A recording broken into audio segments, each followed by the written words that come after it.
thing wrong with her eye. It's return of Hillary's crazy eye, PT. 2. Failed presidential candidate Hillary Clinton sat down with James Pauly on CBS Sunday morning to give her first TV interview since losing the election. It was really sad. She said that for the past 10 months that she has been thinking about her election loss, which is hilarious. This means that for 10 months, Hillary Clinton has been trying to figure out why she lost.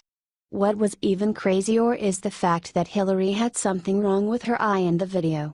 I don't know quite what audience he was playing to other than maybe some right-wing commentators, right-wing members of Congress, whatever, Hillary said. Unbelievable. She should be blaming her health for the election. Here's the video below. Watch her eye go totally wonky. 11 days before the election, and it raised the specter that somehow the investigation was being reopened. It just stopped my momentum, Hillary then continued. Hillary should be blaming her ill health and the fact that she didn't visit most of the states in the union. Share this if you are tired of hearing from Hillary. Spread this far and wide if you just want Hillary to go away. Far away.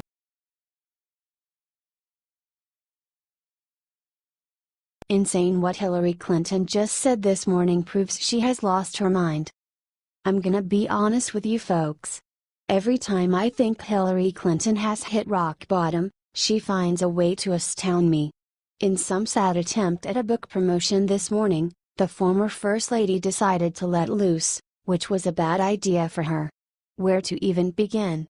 Oh, how about the best part, where she actually defends calling half of America a basket of deplorables. When asked if she thought it offended people, Hillary snapped back, "I don't buy that, I don't buy that." Of course, there was the classic Hillary blame game. You all know what I mean, right? She blamed losing the election on James Comey, and sexism, and also there was Russia, the alt-right, and even reality TV. There were so many other great moments in that interview. There was Hillary admitting on camera that she jumped into a bottle of wine when she lost. There was Hillary admitting on camera that she bought an extra house in DC to use while she was president. What a mistake. And, let's not forget, there was Hillary on camera admitting that she did not even write a concession speech, only a victory one. On the plus side, there was also that magical moment where Hillary Clinton swore she was done with campaigning. Does anyone really trust her though?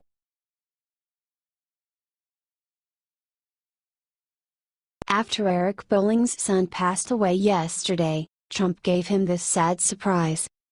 Eric Bolling's teenage son passed away this weekend. According to Mediate, the cause of death was suicide. Bolling broke his silence on the death of his 19-year-old son and said that he was absolutely devastated and that the family needed prayers.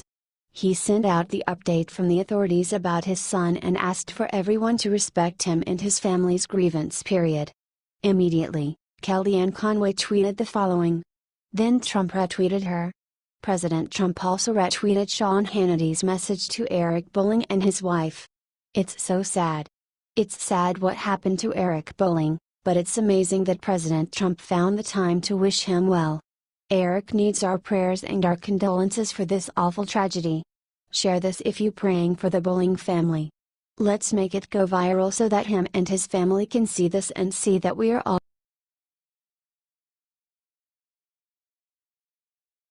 Hillary blamed Bernie for losing. His response will have whole world laughing at her. Bernie Sanders is clearly done with Hillary Clinton and her constant attacks. This week, he finally punched back in a hilarious way. In a new book coming out this week, Clinton manages to blame just about everyone for her failed presidential campaign.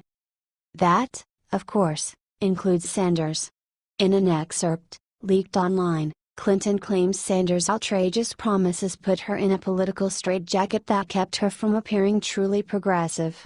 And Clinton is right, Sanders doesn't care about the numbers. But he does know one statistic, and it's absolutely brutal. He let it rip on The Late Show with Stephen Colbert. Secretary Clinton ran against the most unpopular candidate in the history of this country, Sanders said, and she lost. And she's upset about that. I understand that. Ouch. Sanders is right. The media drove Trump's popularity down through relentless attacks coordinated with the Clinton campaign. But despite the collusion between the media and the left, Clinton simply couldn't get IT done. She was so massively unpopular, she couldn't win an election that was handed to her on a silver platter. And Sanders isn't going to let her forget it. Keep fighting, Democrats.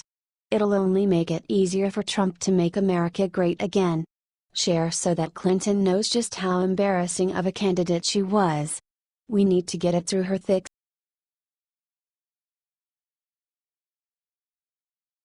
These angels just did the most amazing thing amidst the devastation of Hurricane Irma. Now hang on to your hats, yell, because when you find out who the angels are, you might be surprised. If you've seen any of the footage of the destruction and devastation from Hurricane Irma, you know how fierce she was.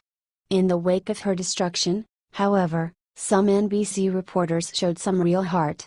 Carrie Sanders, a Florida-based NBC reporter, found dolphins that had washed up and were stranded on the beach in Marco Island, Florida. With the help of others, he guided them back out to the water. One was a baby. Watch here, courtesy of Fox 4 Now, via YouTube.com. Now, I'm just kidding about this being a total surprise. I'm sure reporters have some heart. It's just hard to see it sometimes, with all the fake news they tend to spread. I'm so glad these people, including Mr. Sanders, went out and found these gentle, intelligent creatures and helped them. They were so careful, even checking with wildlife officials, to know the best way to help these lovely creatures. Apparently the surge was so strong, some dolphins could not swim against it and got washed up and left on the beach. Even when the men got the dolphin back into the water, it was so weak, it had trouble swimming in the still very strong waves.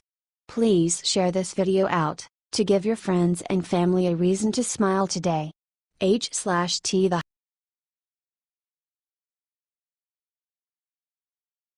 Teacher calls Trump supporters Nazis. What happens next is glorious.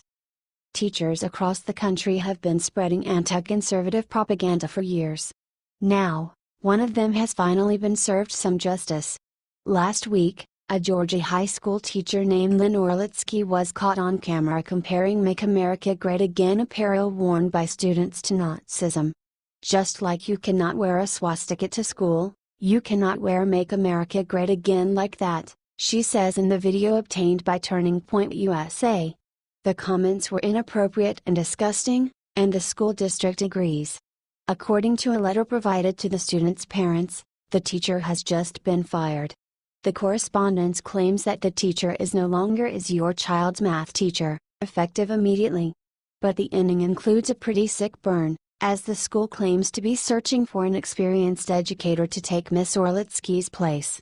Finally, some justice for students forced to listen to teacher-driven liberal propaganda. Share if you think more educators need to be fired for spreading anti-conservative messages while teaching.